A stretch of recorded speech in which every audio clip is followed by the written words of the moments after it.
Given 6.5 to visiting Kentucky. NC State and Clemson meet for the first time as top 10 opponents, and Baylor hosts Oklahoma State. Never, ever too early to look at the college football slate as we approach week 5 of the college football season. Russ and Mox here in the Sportsline studio, and we've got two of the best right here. Host of the Cover 3 podcast, Chip Patterson, and Sportsline analyst Emory Hunt. Gentlemen, let's start with Alabama and Arkansas. Last year, the Razorbacks were ranked 21. They went to Tuscaloosa. They lost by 7. They were getting 20.5.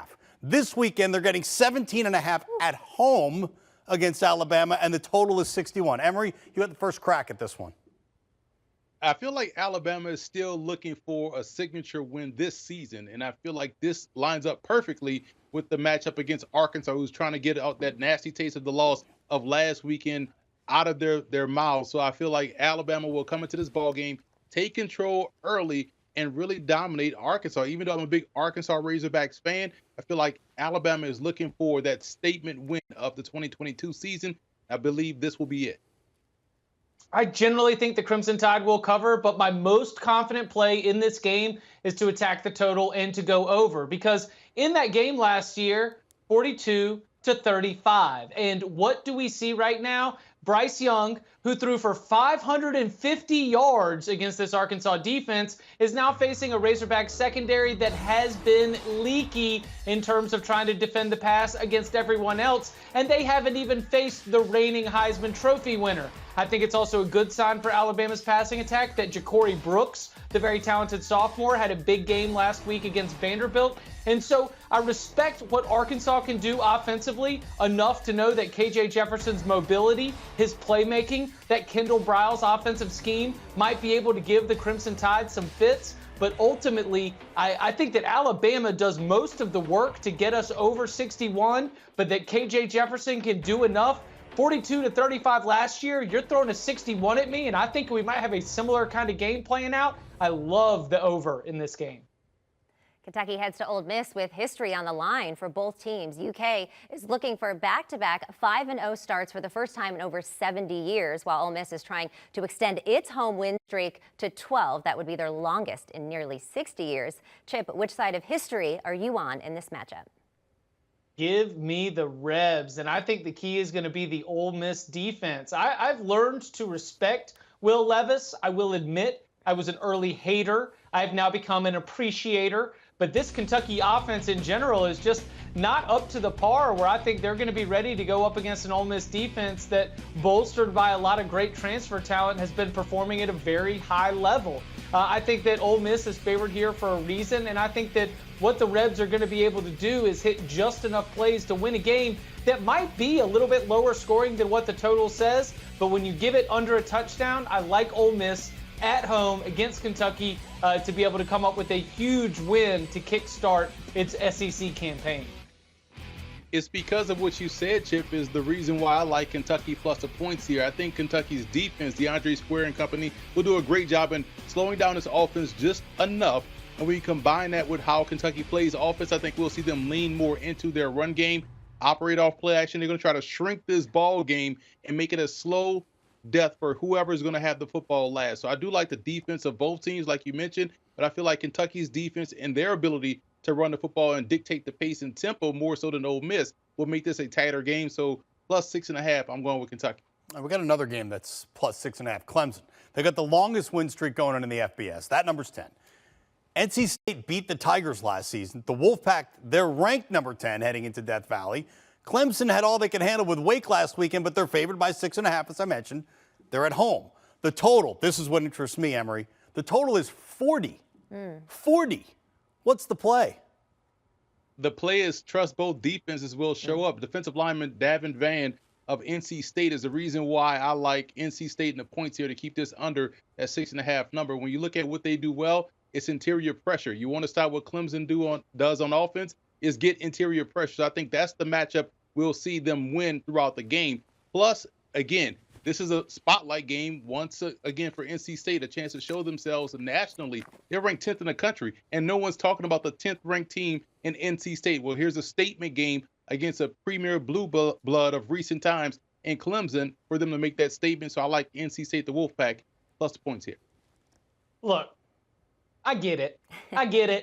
You see the remnants of Hurricane Ian. You, like me, have been studying the spaghetti charts, all the different models. You're trying to figure out what is it going to be like. And you're like, well, if it's going to be pounding rain and if it's going to be 30-mile-an-hour winds, this thing is going to be 17-10. This thing is going to be 14-3. There's no way that you're going to go over the total.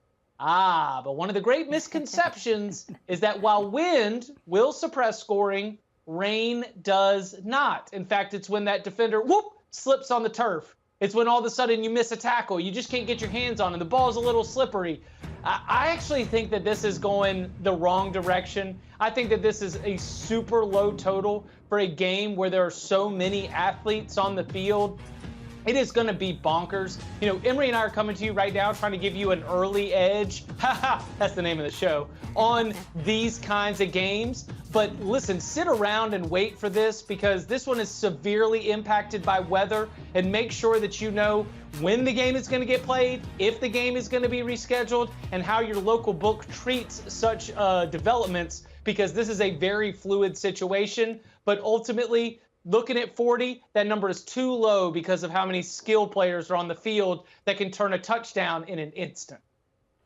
Gentlemen, spreads in college football are wild. They can range anywhere from pick'em to 30-plus points. Emory, what has your attention against the spread this weekend? Let's all take a trip to Vegas. I know you guys like to gamble and hang out in the nightlife. You can find me ducked off in a restaurant enjoying one of these 5-star meals. That's me. I'm going to Vegas, and I'm looking at UNLV minus 14.5 here. And against New Mexico. They didn't score last weekend against LSU, but UNLV is playing some of the best ball in the Marcus Arroyo. He has the best team he's had since he's been there. Doug Brumfield has done a fantastic job quarterbacking his team. He's playing efficient. He keeps ahead of the chains. That defense is 11 men to the football. So you're seeing great team defense complemented by a very efficient offensive attack. Playing against a team that can't score, I'm laying those 14.5 for UNLV. I don't like what I've seen from Wisconsin so far this year. Obviously, the Washington State home loss was concerning. And then Ohio State looked like they were just going to be able to choose their number. And now they're going up against an Illinois team that honestly has one of the better defenses in the Big Ten, if not maybe a top 10, top 15 defense in the entire country. I think Graham Mertz and this Badgers offense is going to continue to struggle here. And I cannot trust Wisconsin to win this game by more than a touchdown. Defensively, too, I think Illinois might be able to score some points. Chase Brown leads a very good Fighting Illini running back room. Now, I've got Illinois +7 as my best against the spread wager because it is a game where I think Illinois is going to have a chance to win throughout. And so as long as I can get it as a full touchdown, I will take those points. All right, Chip, stay right there because we're going to talk totals now. And we were just talking about NC State and Clemson where the total was 40, and you thought that's a little ridiculous. You took the over on that. So don't go there with Clemson and NC State. But how about another pick on a total? Let's get even lower, Russ. We're going right back to our bag of Service Academy unders because since 2005, there have been few plays more profitable in all of college football than blind firing on an under when a Service Academy plays a Service Academy. They are option offenses, the clock runs, the possessions are limited, and the intensity of the rivalry allows for these games to just generally have lower scoring. And so even though Air Force does not run the same kind of triple option that an Army or Navy does, and even though Air Force does look like they might have the best team in the entire Mountain West, I still believe that we have the same impact that we've had every year since 2005, where the possessions are limited in this game. Therefore, the scoring is down. Like we do every year, 3 times a year, we blind fire on a Commander-in-Chief trophy game, and we do it here with Navy and Air Force. I'm going to go to Conference USA, and I'm going to look at the cardiac roadrunners of UTSA and Middle Tennessee. Middle Tennessee is going to come into this ball game riding high off beating Miami. And UTSA has probably played more football than anyone so far this season because of the amount of overtime games they've played. So this game will get chaotic. I see a lot of points being scored. So I look at that over of 63 points. Seems like a lot, but not when these two teams will hit the field. So look for that to go over that number easily. You might even get bonus football with the way UTSA plays. Our own Sherry Burris will be at Navy and Air Force, so make sure you tune into that on CBS Sports. Gentlemen, quite a few underdogs on this slate. Look good enough for a sprinkle. Maybe not Utah State at plus 1150 versus BYU, but Emory, what is your favorite money line play for Week 5?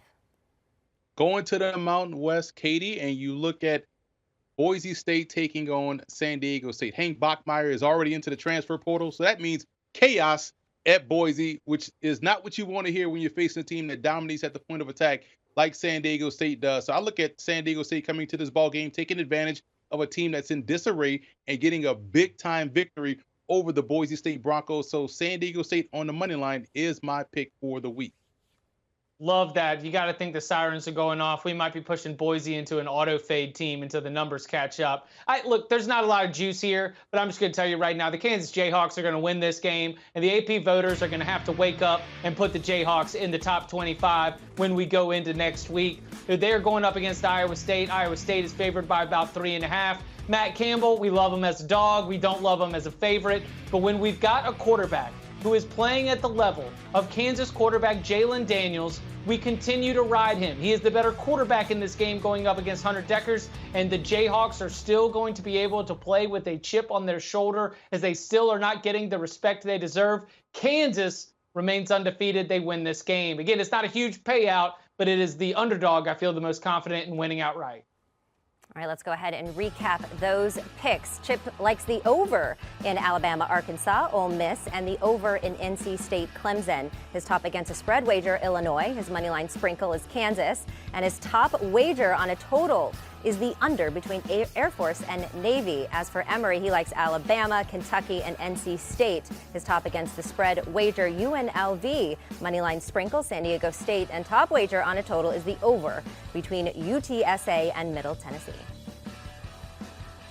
All right, there's just one thing left to do. It is early in the week, which means the lines will move. It also means it's time to go for something big. Let's parlay. Chip, you got it first, my man.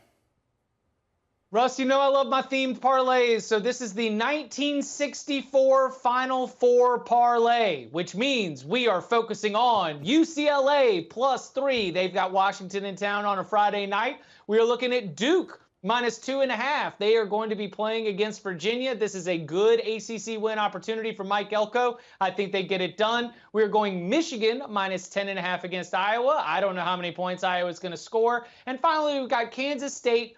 Just the money line here, that Texas Tech spread is over a touchdown. I don't love that, but I do think that Kansas State rides the momentum of that Oklahoma upset and is going to be able to get the win. So again, UCLA, Duke, Michigan, and Kansas State, those are your 4 participants in the 1964 men's basketball Final Four, and those are the teams we are picking for our parlay for Week 5. It's time for me to switch my language up like a black kid raised by a Greek nanny. Fotis Kokosoulis, the wide receiver for Fordham, had 13 receptions for 304 yards last weekend against Ohio and 4 touchdowns. I did the game against Monmouth. I was the color analyst. He had 13 receptions for 130 yards and 2 touchdowns and 2 big special teams tackles that saved the game. Fordham can score in bunches. That game I did had over 1,400 yards of total offense. Look for them to go over the 70.5 mark against Georgetown this weekend. Also, Monmouth, I brought this game up because of 2 words. Jaden Shurden, who is now, in my opinion, the next Warwick Dunn. He's a tremendous tailback. The game I did against Fordham, he had 12 carries for 299 yards and 3 touchdowns. He had 200 yards last weekend. Look for them to go over this number, probably by themselves, against Lehigh. And you also look at Harvard, some smart football. Here's what I know about Harvard versus Holy Cross. The last 3 games, Harvard has scored 30-plus points. They've also won the last 3 games. And Holy Cross comes in a top 7 team in the FCS, one of the best teams in the FCS all season long. This game will get competitive. It'll go back and forth. So I like that over of 47 points, in my opinion. I also like what Chip said about Kansas. Take them plus the points against Iowa State. LSU is my SEC favorite in the West. I like them -9 over Auburn. And Wake Forest, because it's going to be storming down in Florida, take them plus the points against Florida State and Michigan. They may win this game 13-0 because both defenses are excellent. I do like Michigan's offense. They're a little bit more explosive. They're a little bit more dynamic. I can't trust Iowa's offense. I don't care what I saw last week from them offensively against Michigan's defense. It's probably not going to work. So lay those 10.5 points with the Wolverines, and that should win you a lot of money. We can all go buy a spaceship, and we can fly to the moon, come back with some space rocks and all that stuff like that, have ourselves some fun. All righty. Patterson and Emory Hunt. If you got $50 laying around, I don't care if you know what the hell's going on with those parlays. Lay it down for those reasons alone that Chip and Emory just laid out for you. Let's recap the parlays. Chip's going with the 1964 NCAA basketball Final Four parlay in football, so that's cool. And Emory just went nuts, throwing overs at like Fordham and Georgetown, talking Monmouth and Lehigh. Amazing. And a $25 bet from Emory alone will earn you $2,285.61. I'm saying go for it. Do you want a sports network that delivers everything that matters about the game? The highlights, the picks, the instant analysis, no yelling, no fake debates, no politics. Hit the subscribe button and never miss a moment.